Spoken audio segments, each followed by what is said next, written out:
Bonjour Jean-Louis Etienne. Bonjour Vanessa. Je suis ravie de vous accueillir dans notre nouvelle émission I Love My Phone, l'émission qui nous dit tout sur l'usage que vous faites de votre portable et sur vos addictions high-tech. Ouais. Alors avant de commencer, je vais vous demander d'éteindre votre portable. Ah oui. Je vais même vous le piquer en fait. Vous me le rendez, hein? C'est utile. Hein? À l'heure de la COP21, est-ce que les dégradations climatiques sont aussi rapides et inéluctables que les révolutions technologiques de notre époque? Fort heureusement, c'est beaucoup plus lent. La Terre, elle a une maladie chronique, elle a 37,8 aujourd'hui, elle s'est réchauffée de 0,8 degrés en un siècle.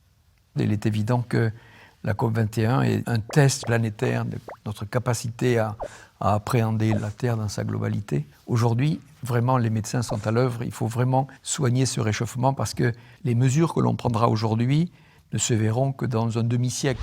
Quelle serait l'appli smartphone qui pourrait sauver la planète?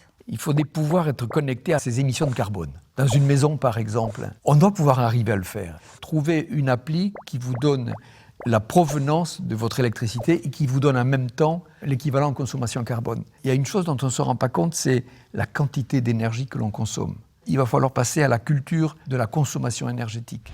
Vous êtes le premier homme à avoir atteint le pôle Nord en solitaire. Vous avez aussi traversé le continent austral. Est-ce que c'est enivrant ou est-ce que c'est éprouvant? J'ai eu la chance d'aller au pôle Nord en 1986, il n'y avait pas de connexion. Aujourd'hui, il y a Iridium, le téléphone qui vous permet de communiquer partout.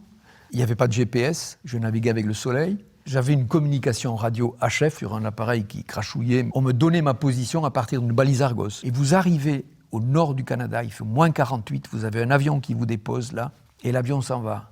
Vous avez devant vous un chaos de glace, et là vous dites, mais qu'est-ce que je me suis inventé? Est-ce qu'il y a des applis smartphones ou des sites internet qui ont changé votre vie? Oui, vous voyez, en expédition, avant, je partais avec des livres. Aujourd'hui, on économise le poids des livres. Il y a quelque chose que je n'ai pas abandonné tout à fait, c'est le dictionnaire. Je me rends compte que je vais me balader pareil sur Internet que je me baladais sur le dictionnaire. Je ne saurais plus travailler sans être connecté. Je suis abonné au Monde par Internet. Je lis les échos sur Internet. J'écoute la musique. J'écoute la radio. Je suis un opportuniste. Je n'ai pas mes sites dédiés. En 2017, vous allez lancer l'expédition polaire Sud à bord d'un vaisseau spécialement conçu pour naviguer sur l'océan austral. Donc votre vaisseau va être connecté, évidemment? Oui, tout à fait. C'est un projet avec des Américains. Ils l'appellent POD Project, Polar Ocean Data. C'est un océan qui est très loin, difficile d'accès. On sait peu de choses sur cet océan. C'est certainement le principal puits de carbone océanique de la planète. Par écoute, on va faire un inventaire de la faune. Et donc l'objectif, c'est de mettre le maximum de données en open source pour la communauté scientifique. Si vous étiez un hashtag? Alors hashtag, j'ai mis longtemps à comprendre que c'était de la dièse, quoi. Hein. Et donc je serais un hashtag musicien. Quand vous partez en expédition seul, comme ça, vous partez avec de la musique? Quand je suis parti seul au pôle Nord, j'avais le Walkman. À un moment donné, j'étais coincé sous la tente par le mauvais temps. Je dis, je vais écouter de la musique. J'avais une cassette de Véronique Sanson. Et donc je la mets, c'était gelé. Donc j'étais dans mon sac de couchage et j'ai mis au chaud comme ça mon Walkman. Je me suis endormi. Et à un moment donné, ça commençait... Le Walkman qui commençait à fondre. Et donc quand c'est venu à la bonne vitesse, j'étais tout seul dans mon univers. Ça a été une émotion.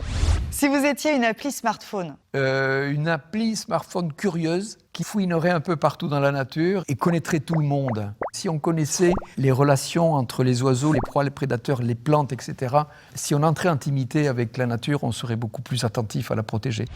Qu'est-ce que vous ne faites plus jamais sans votre portable? Écoutez, il me colle au basque. C'est un compagnon. Je suis un accro finalement. Je vous rends votre portable. Comme vous êtes addict, je ne peux pas le garder. Mais je m'en serai aperçu très vite. Merci infiniment. Avec grand plaisir.